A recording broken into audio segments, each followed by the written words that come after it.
Hello, everybody. This is Vessy Mink with Season 2, Episode 10 of the Music Train. I have Robbi Kumalo and Jimmy Owens on stage with me. We are so very excited you're here today. This is June 25th, 2023, with the Jazz Master in the house and a Grammy Award-winning and nominated artist, Robbi Kumalo. Jimmy, the stage is yours. I think you might have something for us to hear. Oh.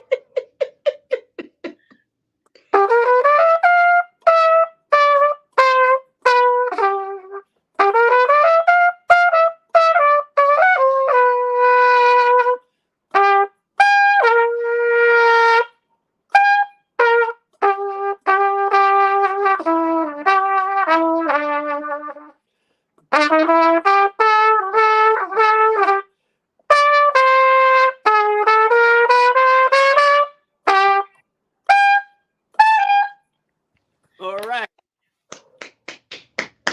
Woo!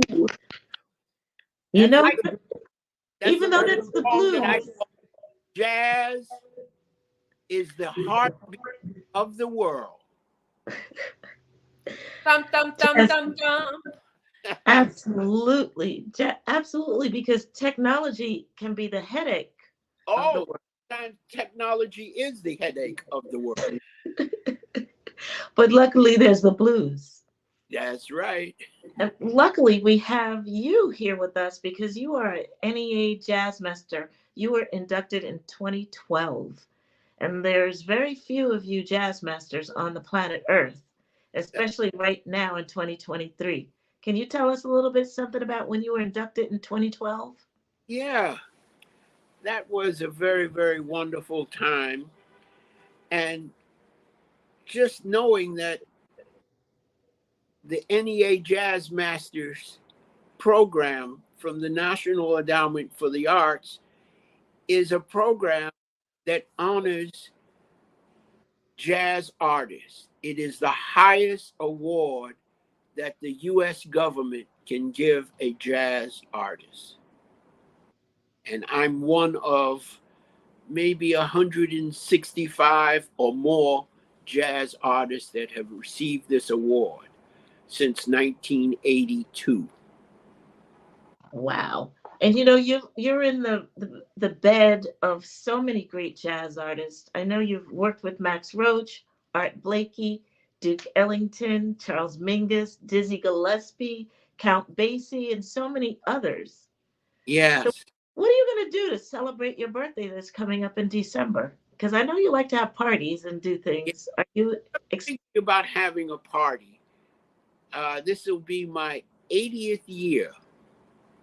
And all of those names of great jazz artists that you mentioned, many of them have been awarded the NEA Jazz Masters Award. I feel that I'm going to do a wonderful concert that's going to feature a lot of jazz artists wow? who are NEA Jazz Masters. And we're going to do that in New York at Flushing Town Hall. It's going to be on the 15th of December, after my December 9th celebration. And that's going to have a number of great jazz artists on it. And people will be able to go to Flushing Town Hall on the website and purchase a streaming video of the concert. So Wow. that's going to be something very good. And it's going to be a wonderful concert with wonderful jazz artists of today. Yeah, I was talking to you a little bit about it before, and I don't want to say too much now. We'll talk about it as it gets closer. But I want to go back to kind of like how you and I know each other, because we Oh, met when you did this beautiful, beautiful homegoing event for Dizzy Gillespie when he passed away.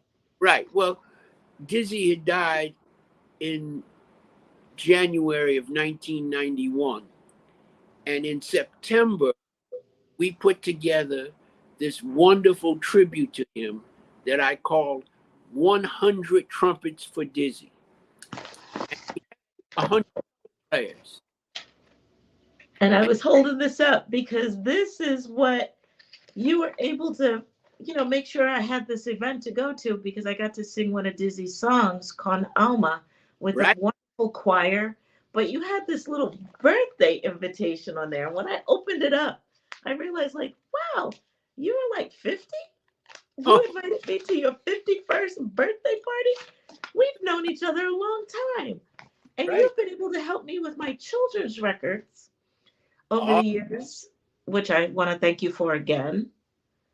But you started playing music when you were 15 and you yeah. knew that you were going to play jazz. Well, that's one of the things that helped me to grow. I was always shooting to become a very competent jazz artist from the standpoint of those who were around me and those who came before me. Well, that is what you did for me. All these years that I've known you, we've always been able to flow in and out of friendship because of music is a flow. But I just want to know a little bit more about some of these artists that you've worked with that are NEA Jazz Masters as well. Do you have any stories that you want to share with us about I anything? talk about Billy Taylor, Oh, great jazz pianist, woo. composer. He wrote the song, I Wish I Knew How It Would Feel to Be Free. And he wrote that song for his daughter, who was in school one day, and the teacher was talking about the sound of vocal jazz and gospel type of music. And she went home and told her father, she is Billy's daughter, Kim, went home and told her father, and that made him sit down and write that particular song, Wow. How It Would Feel to Be Free. And I worked with Billy for 3 years on the David Frost show on television. He was the first black band leader of any TV show. And folks that are watching this stream right now can look up David Frost on YouTube. I'm sure that some of those old episodes are probably able to be streamed again and watched on YouTube because David Frost had a beautiful show. But Billy Taylor was his musical director? Yep, What? that was very, very exciting. Those 3 years and the experiences that we had in playing a variety of music was always wonderful. And the So, band, it was a 12-piece band. We actually did some concerts beside the television show. Billy Taylor had hooked up a few concerts for the band to play. and that's another thing that you really support musicians with too, is making sure that they're paid fairly. Oh, Because you're on TV, that has to be a union contract because there's got to be somebody that's protecting the artists that do that on TV. Because otherwise, it would be like a giveaway. Is that also part of your work that you do, helping that artists know about that? that's part of what I do. I have done in trying to make it better for jazz artists who are coming up, for them to think about what is going to happen in them building their career, in looking at the beginning of their career, the middle of their career, the latter part of their career when they may be old enough to receive something like a pension for the years that they have been playing music. So Yeah. I've been working with that for a long time. Yeah, and like you're one of the musicians that knew about that when you were younger, but a lot of younger musicians really don't know. I'm so glad that you're teaching at the new school. How do you like teaching at the new school and being a college professor? You've done it a long time now. Yes, it's been 33 years. I'm a part-time professor at the new school. I teach on Wednesdays and Thursdays. And like I said, it's been 33 years since 1990. And that's been very wonderful. It has been. And I'm so excited for you because as a teaching artist myself, I enjoy going into schools working with kids. I know that you do a lot of things with young players. You offer different master classes and teach a lot of different skills in your master classes. I hope that I'm going to bring you out to Portland, Oregon to Oh, be here to share your skills with some I, of the students. I hope that you will be able to do that also. I enjoy working with younger musicians who are trying to deal with learning how to be more competent in playing this music we call jazz. So I do a variety of workshops that help them. Yeah, and I'm so glad that we're talking about it now on this beautiful day in June on the 25th because people can think ahead now where they can catch up to you. Whether they're in New York, they can find you in New York, come to your concert in New York City.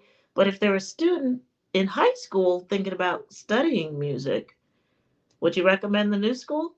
Yes, it's one of the best schools for teaching jazz. Yeah. The faculty are world renowned musicians. Matter of fact, our faculty has three NEA Jazz Masters on it. No What? other school has even one jazz master. We have three: Reggie Workman, great bass player, and the pianist Joanne Brackeen, plus myself. So that's very special for the new school. Wow. So anybody that's in high school right now that's thinking about, yeah, I want to study jazz, I want to study jazz, check out the new school because they are really the new school that is bringing jazz forward.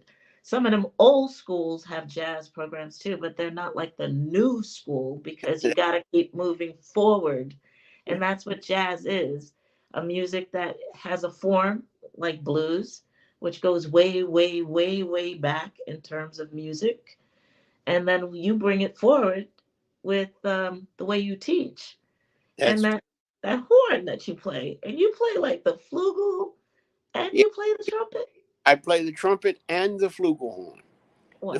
flugelhorn is a bigger bell instrument, and it has a warmer sound. That's nice. And you work with like saxophone players and other players? Trombone, everybody, piano, bass, violinists. I'm very happy about that. And when this is aired on June 25th, I'm going to look at it. I will be in Paris, France, and in Paris, France, whatever time it comes on, I will make sure that I see it. So Yeah. wherever you are in the world, you can check out StreamYard.com, and it probably will give you the information when this interview with Jimmy Owens, the NEA Jazz Master, is going to be aired. Yeah, and people can also go to your website. I was on your website and I actually had to start taking notes in a notebook Uh, as I'm learning about all the things that you did because your website just not only has musical samples of everything that you've done, but so much other information about your journey as an artist. Is there anything that you can say that you want to leave with us? Not that you're leaving right now, but what is the one thing that you could give that would be an indelible impression that will stick on somebody that might be a young musician listening to this live well, stream? one of the things that I would say is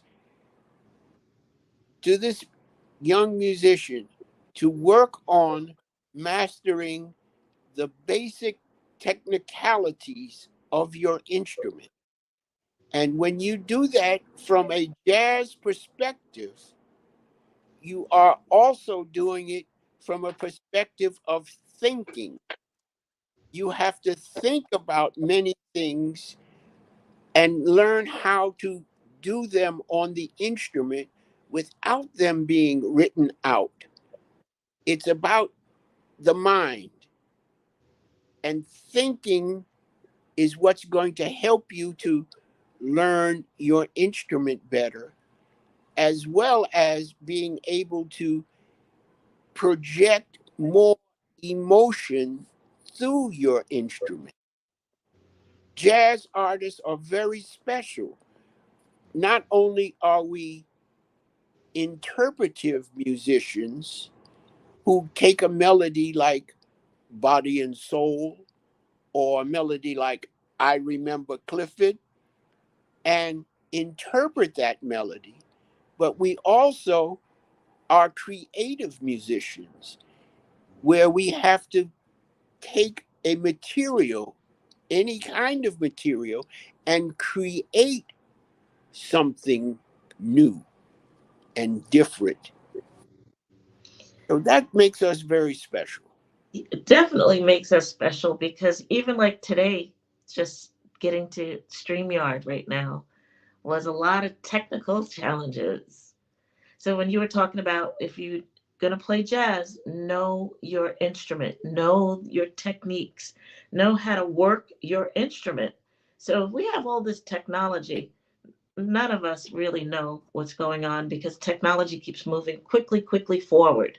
But if we can just get something that we can master within it, like we did to get on this StreamYard right now, we're able to master logging in, being on.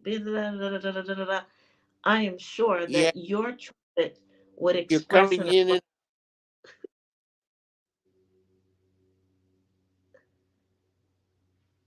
yeah. so what we're going to do is, beside learning how to do things on our instrument, we're going to learn how to emote from our instrument. I tell students all the time, take three notes, any three notes, and play a ballad, a slow, soft piece, using only those three notes, no octave. It makes you have to think, to organize your thoughts in melodic melodies. And those three notes can mean a whole lot. Wow. Yeah, it can. For me as a singer, when you say think of three notes, I think of that song that always pops up, Do, Re, Mi, Oh, yeah. right? From the Sound of Music. But those are just like it's like the song says in the words, it starts at the very beginning. There's just three notes. That's the place to start. So I saw you trying to pick up your trumpet. Will you give us an example of just three notes All that can right. express something? And Just we'll see if we can figure out what that tell me is. notes that you would like me to play. Um, why don't you play some of the black key notes? Okay. Let me just walk over to my piano to get my flugelhorn. Ooh, let me tell you, you're in for something really special because he's going to get the flugelhorn.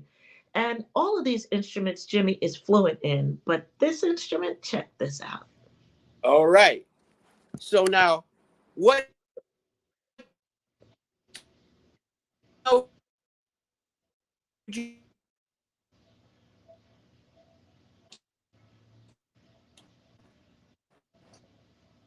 Yeah,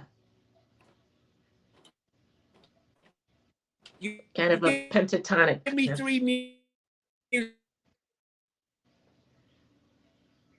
Um, you pick the three, but I was trying to get like a pentatonic kind of scale. Any three named notes? F Any sharp, three notes. F sharp, G sharp, and A Yeah. sharp. Oh, okay.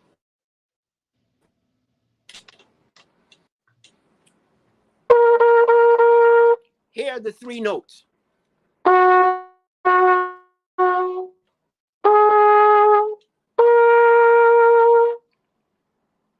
And I'm going to create this ballad with only using those notes, no octaves. Okay.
Yeah. Ooh. How did that come? That was a real melancholy kind of. It was not a sad blues, but it was just like an optimistic blues to me. Well, it was a ballad, you know. But then Yeah. I would tell the student, okay, create something more with a tempo. Same three notes. F sharp, G sharp, A sharp. Yes. So with a tempo.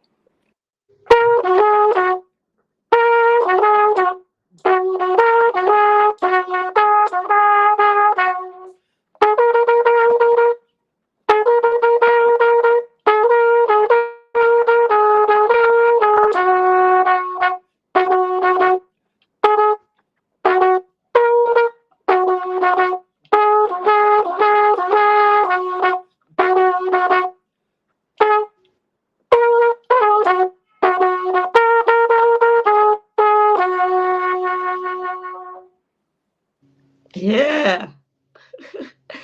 So So that's those are great because exercises to make them think about what it is they want to create.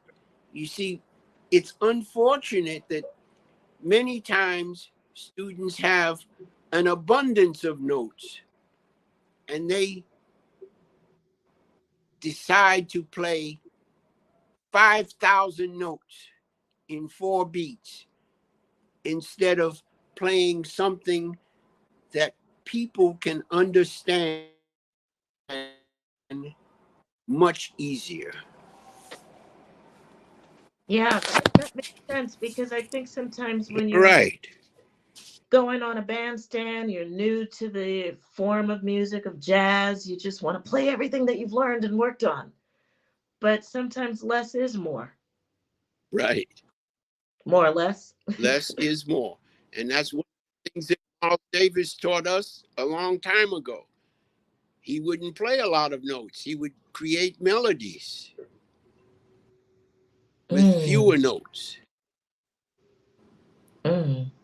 You know, something that you taught me once, we were doing a gig or somewhere we were, and I called a tune. I forget which tune it was, and I called it in a non traditional key. And you looked Yeah. at me and said, really? You want to play it in that? You want to sing it in that key? And I said, yeah, Jimmy, that's my key. And you were like, okay. And then you played the tune. We had a great gig. And then afterwards, you thanked me, Jimmy, for getting you to learn that song in that key. And you In said when you another. went home, you would practice it in all the keys. Mm-hmm. And I was That's like, true. oh my gosh, I didn't mean to do that. But it actually taught me about my instrument as my voice is a flexible instrument, but if my ear isn't listening, my mind isn't thinking, I can't really operate my instrument well. And it told me to Good. practice and know every key. See that?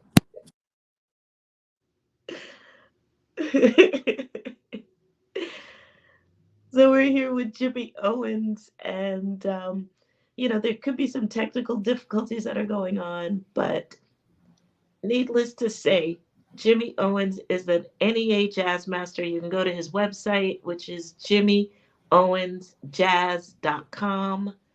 It's written down here below. You can see it. That's how you spell his name, JimmyOwensJazzz.com.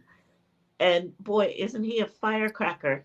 So if y'all can come see him in December, or if you find him booked in your community, because that's my job, is to help him get some other locations that he can bring his music to, because he's an NEA Jazz Master, and we only have a few left. Robbi, I'm completely blown away. And yes, there have been technical difficulties, but you know what? I just keep coming back to the studio. I've been dropped off a few times. Here he is. He's back. He's back. Jimmy Owens. Yes. I don't know what's happening, but It's weird, but it's on fire. I mean, first of all, I have to thank you both for basically bringing this show, Music Train, to another level, the level it should be at, which is the level of the pros. NEA Jazz Master level. Which is like I love jazz. I love jazz so much. I love jazz so much. I think jazz is life, and I wish I lived in New York, and I wish I was young so that I could take your course. You know, I don't know if you offer it online for people or if you do a master class like that.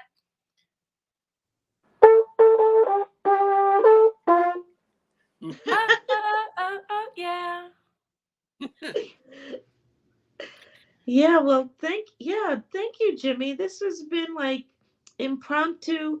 I was hoping to grab you before you go to France, because every summer I know that you go to France and you spend a wonderful time there with your beautiful, talented wife, Stephanie, who's an amazing photographer, which is another Music Train show that we could do. Yes, please, let's bring her on. She's captured so many people's images, and so went expertly. A couple of years ago to celebrate Dizzy Gillespie's 100th birthday. This was in 2017.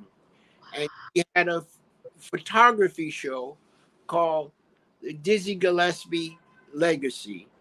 And she had 27 photographs of trumpet players from various periods of history, all the way back to Doc Cheatham up to a present student of mine who was getting his career to start. So that was a wonderful experience that we both had in Cuba, in Havana. Ooh. It's so hard to interject when you two are speaking. I find myself tripping over my own feet. But I have a few things I want to share, if I could, about both of you being here today, and what an amazing, how do you call it? The stars are aligned, basically, because you both are here. And Music Train would just like to thank you for being here. You know, we end Music Train every segment with a song that I write on the spot. I record it live in my studio. I run Pro Tools here. I'm a singer-songwriter. I don't know if you know that, Jimmy. And I just, when we're finished with our show, we're going to go to that. And I would love a word from each of you so that I could write this song, because we're making a record. So we're not there yet, because I've got questions. I've been in the studio in the backdrop here saying, oh my goodness, listen to what they're saying. They're saying everything here. I've been taking notes. I've been adding to my documents here. I mean, will you please come back sometime soon, both of you? I would love to, and we will make sure that we don't have the technical difficulties that we've had this time. That sounds superb, and I think that makes for a great jazz song. Technical difficulties. I don't know if there's a title. I was just about to say. And also to quote you, Jimmy, you said very happy about it. At one point, I said, that's a title. I'm a titles girl. And at one point, Robbi had said, I didn't mean to do it. And I was like, that's another title. These are all titles. And I wanted to share real quick about the jazz greats that you've had the honor, and also they've had the honor to be with you on the stage. And what an honor it is to have you here again. Just thank you so much. Metaverse Generation, BK Han, myself, and Music Train, and of course, Robbi for being the host today and knowing exactly in the most graceful of ways she is the very best to speak to when it comes to musicians who know what they're doing here and why they're here. And I couldn't be more grateful to you both for being here. And so the thing about Duke Ellington, I learned a song called Cottontail that he wrote on the keyboard on the piano. And Lambert, Hendricks, and Ross, I was in a band. I was in an a cappella trio called the Smiling Minks, headed by Susie Williams. She's like Bessie Smith meets Greta Garbo. No, not Greta Garbo. Judy Garland. And then Maura Smiley. And they taught me this song. And we learned it together. Not the whole thing. But Cottontail, I know it. And gosh, it would be great to do, I don't know, some sort of collaboration with the two of you. I don't know if it's possible. But if it's possible, just let me know. Because, oh my gosh, it would be amazing. And I'm not going to sing any of it to you right now unless you beg me not. I have to say, Vessy, I like your idea of taking all of these statements and making a song. And I'd just like you to include jazz is the heartbeat of the world. Okay, then we're going to do it right now. Let's go. I would love to hear that. All right. You know, the thing is, I don't have my my 1/4-inch cable attached, but that's okay. It's meant to be just as it is. Jazz is the heart of the world. You hear it, folks, right here with the heartbeat of the world. The heartbeat of the world. Here we go. Okay, now can I play jazz? Jazz is the heartbeat of the world. Here we go. Jazz is the heartbeat of the world. Here we go. We're recording.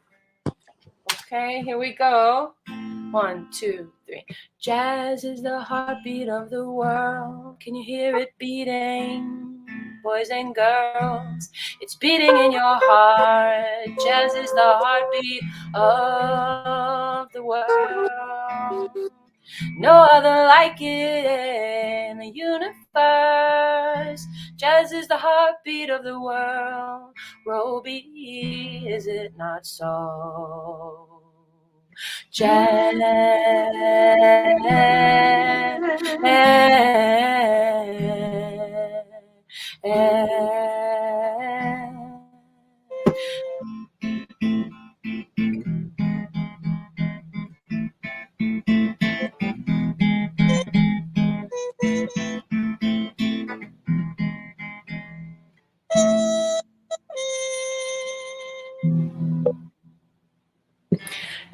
Jazz, it stole my heart. I was just a baby when I heard it on the record player. I said, wait, maybe I've been here before. Jazz, I've been here before.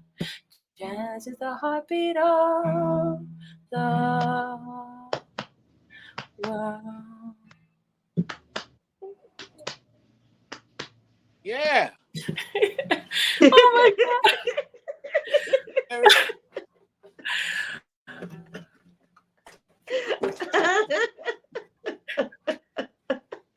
Very nice.